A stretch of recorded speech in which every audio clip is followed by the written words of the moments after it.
Today we are going to dig up these iris and divide where we need to. Some important tips about iris is they hate wet feet. They will rot very quickly, and their biggest pest is a boring moth, and the larvae will eat the rhizome and kill the plant. Wood lice are also a big problem. So we don't have too much trouble with the moth, but the wood lice, little roly-polies that everyone loves, are actually called wood lice, and they will eat the rhizome. So those are the big pests for iris. Otherwise, they're very hardy, drought tolerant. They need at least 6 hours of sunlight.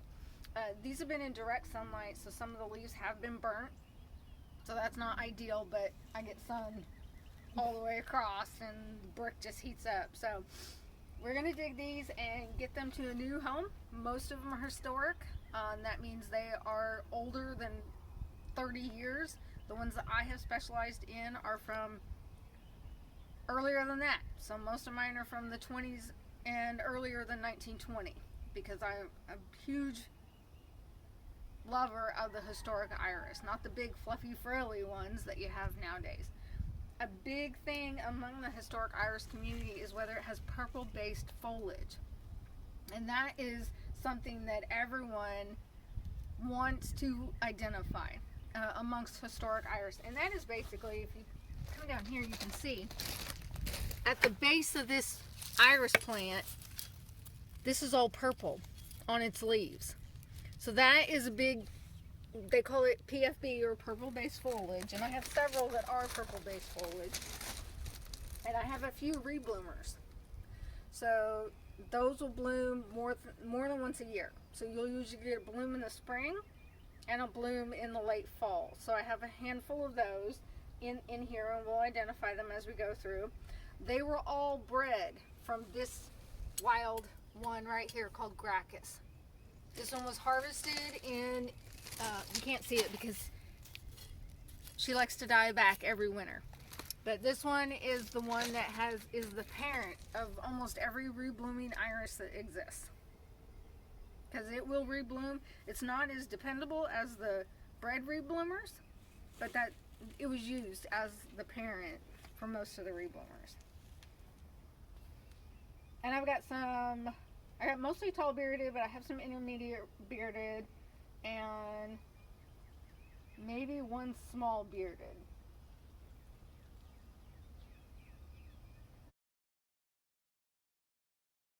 I'm gonna pull her up. Some of them, if they got good roots, I can try to pull them up, or I use a spade and I can dig them up.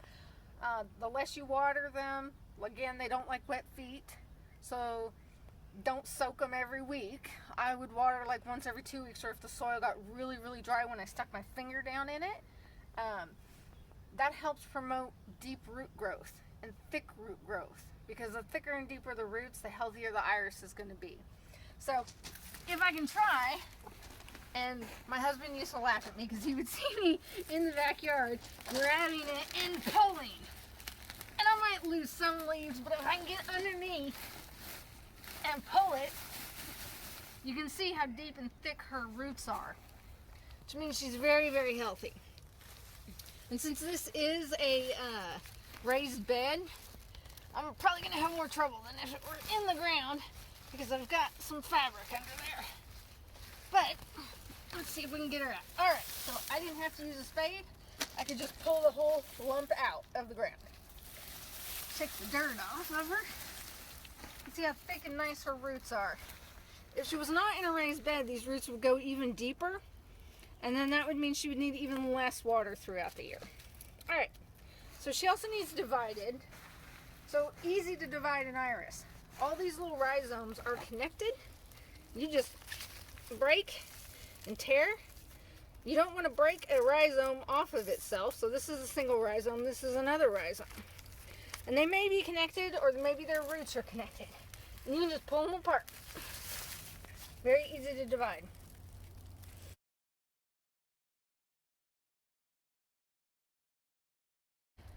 Now there are some children rhizomes growing off of this main one, and later they'll need to be divided.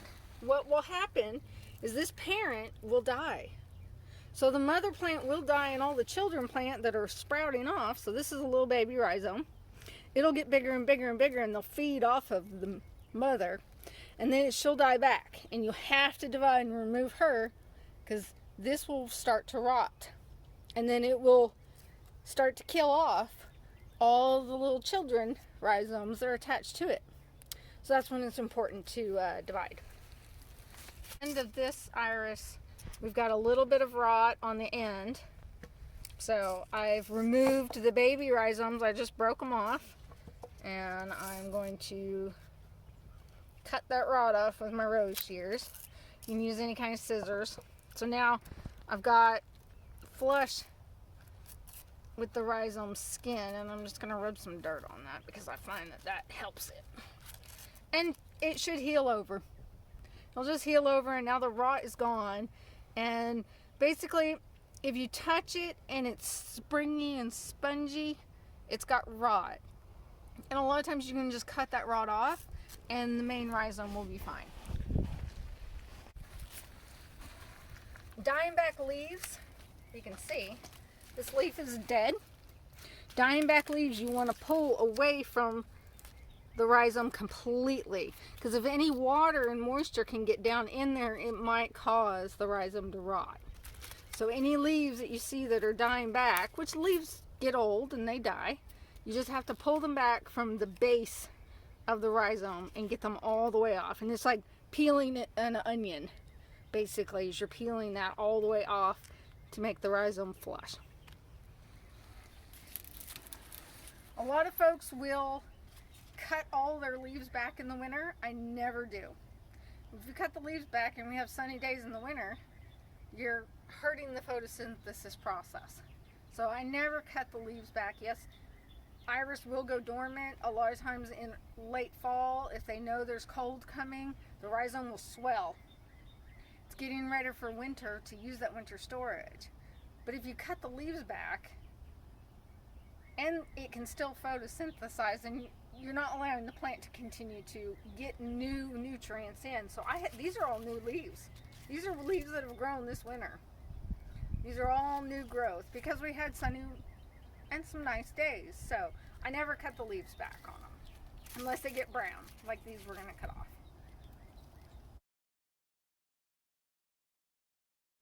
Alright, so planting depth for an iris. We just pulled this one out of the ground, but we'll kind of go through planting depth. So as I said before, iris don't like wet feet because the rhizome will rot. The rhizome cannot be planted underground.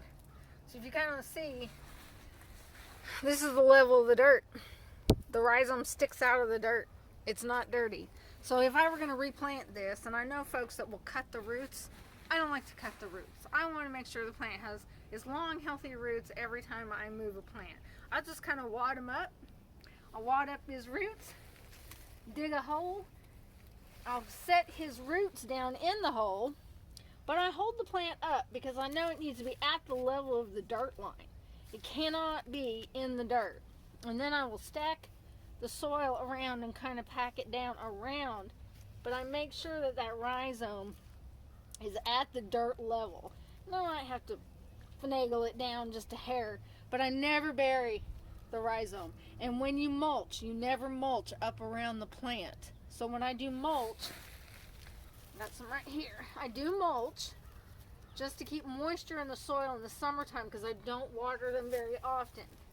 The mulch goes around the plant, but I never get it up over the rhizome. That rhizome is bare summer, winter, spring, and fall. So it does not get too wet and rot.